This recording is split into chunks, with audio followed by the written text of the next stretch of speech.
આજ સખી આનંદની હેલી હરિમુખ જોઈને હું થઈશું રે ઘેલી. પ્રભુ આનંદ એટલા માટે વાત કરી છે કે આપ મનુષ્ય રૂપે જ્યારે અહીં દર્શન આપતા હતા ત્યારે આજના દિવસે આ ફાગણ સુધી પાંચમના દિવસે તમે મોટો સંઘ લઈ ગઢપુરથી રાજકોટ અહીં પધાર્યા અને અહીંયા ગોપાળાની સામે બોરડીને ઠપકો આપ્યો.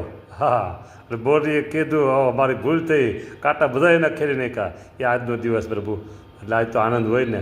અને આજના આનંદના દિવસે પ્રભુ આપના એક સેવક છે મનોજભાઈ મકવાણા દયાળુ, અર્ધે વતને આપણી સેવામાં હાજર હોય છે મનોજભાઈ.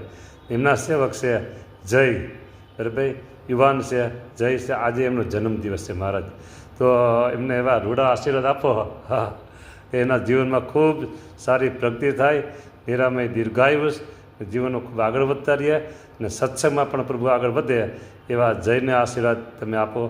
જયનું જીવન ખૂબ સુખીમય જીવન થાય, નિરામય દીર્ઘાયુષ, દવાખાના કોઈ પગથિયા ચડવા ન પડે એવા જયને આશીર્વાદ મહારાજ તમારા.